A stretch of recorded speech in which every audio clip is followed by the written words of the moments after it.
So I have had the most productive month I've ever had all round, and I want you to as well. So this has been, I'd say, one of the most productive months I have ever had. So here are 3 things that really helped me get out of that unproductive, post-holiday funk. So number 1 was having relevant and realistic goals that I set for myself for the month. This is kind of a new thing that I've introduced into my overall property plan and journey. It's to start looking at my productivity and sort of boost it and improve and look at ways where I can be more productive, more organised and get more things done ultimately, which is going to help me get to my end goal a lot quicker. And we all know what it's like. I mean, I suffer from it myself. So when you post any sort of holiday or anything like that, you always come out of it and sometimes you tend to have, or I tend to have, like a post-holiday kind of lull, kind of funk that you can't get out of. So you're out of sync with everything, you've not been waking up at a certain time every morning, or you've not been doing certain specific tasks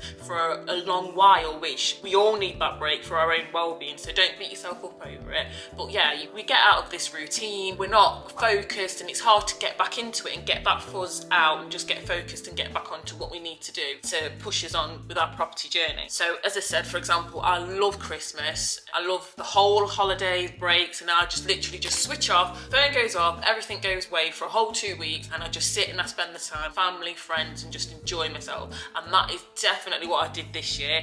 I just literally put everything down and just had a proper blowout, which was needed, and you do need that for your overall mental health. So yeah, everything, even related to work, nutrition, and fitness as well. So I literally left going to the gym for a while. I still was active because I've got a dog, so I just take him on the occasional walk, but kind of had a break from all of that just to give myself that time away. I just needed that blowout, so I really thoroughly enjoyed myself. Don't beat yourself up over it. These are ways to sort of get yourself out of that again. And even with things like fitness, even with things like finances, I'm a shopaholic. I buy everything and I love looking for bargains, so I wasn't as strict on myself in regard to shopping as I was before, so that needed to be honed and reined in again. So I basically sat down and looked at goals that I wanted to set myself relevant for each and every task. So I've already talked about sort of setting SMART goals and things like that in other videos if you want to check that out. Basically, I just sat down and looked at each area that I wanted to improve and do better in, and I made the relevant goals to each. So for example, I had fluid and non sort of specific goals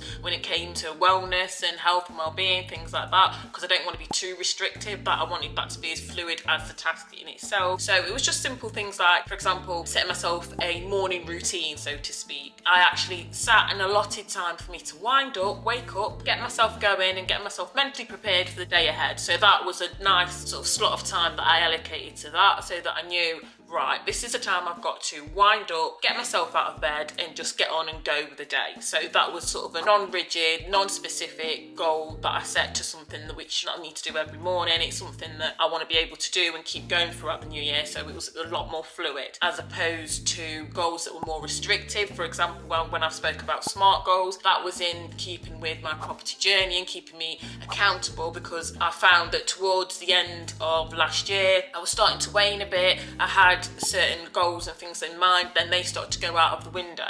So when that happens, I knew it was going to slow down my overall property journey. So I just sat down, reviewed that, set myself SMART goals which were more rigid and more accountable, and I could review them in the time that I've set and then make sure that I'm going ahead with things, moving and making progress. So hold myself accountable. So yeah, really sit down and have a look and make and set yourself goals that are relevant and realistic to, 1, the tasks that you're going to be doing, and 2, that are relevant to your lifestyle as well, that fit in well with what you do on a day-to-day basis, what mental space you're in, and also what you actually want to achieve. So don't beat yourself up over them, just to make sure the goal is realistic and relevant to the task, to your lifestyle and what you want to achieve. So yeah, the next thing is to have organisation and planning. So again, I've spoke about this already in previous things on my channel. I have this organiser, and this just helps me plan and just get all my tasks down out of my head and into this and onto the paper, and it just relieves a lot of stress for me, because what I believe my brain is, and the way I think and the way I work, is almost like a computer.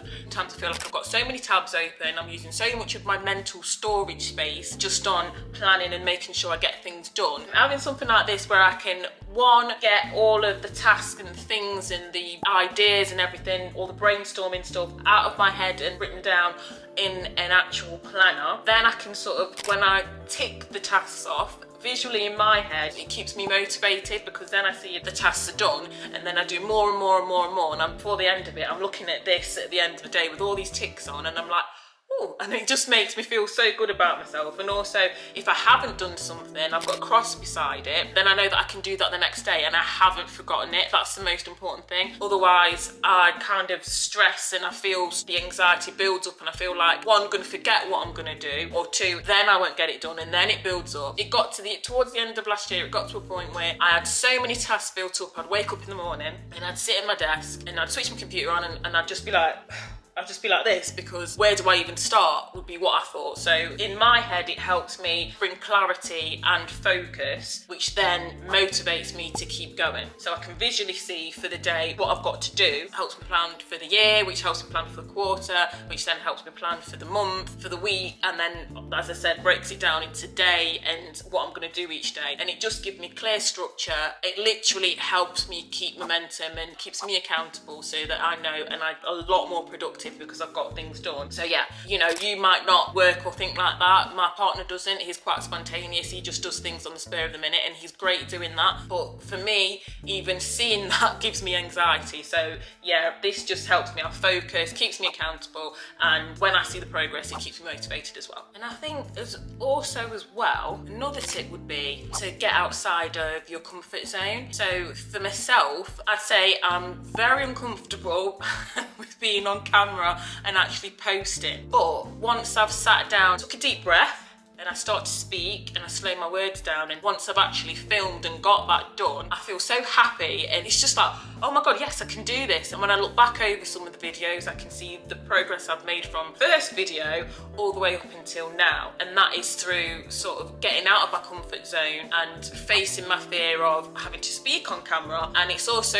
sort of transferred into my working life as well, because it makes me more clear and concise when I'm speaking in meetings. I don't feel as much pressure going into meetings as well, with everybody looking at you and you having to keep eye contact and sort of speak to everyone and get your point across in a clear, concise way. From doing these videos, I've learned so much about myself, and as I said, I've been uncomfortable each and every time, but actually doing them and getting them done and putting them out there, I feel so proud of myself. And again, that's just something that really motivates me to keep going. So thank you for putting up with me from my first video all the way until now, and hopefully they'll just get better and better and better. I'm still very early stages of doing the whole YouTube thing, as you can see, but yeah, that it really motivates me to keep going and keep documenting this whole sort of property journey that I'm on. So yeah, get out your comfort zone. And another bonus point to increasing your productivity is just knowing that you don't have to be a perfectionist. You just get it done, and every time you do it again and again and again, and you'll get better and better and better. It doesn't have to be perfect from day one or the first time around that you do it. Everybody learns from somewhere. So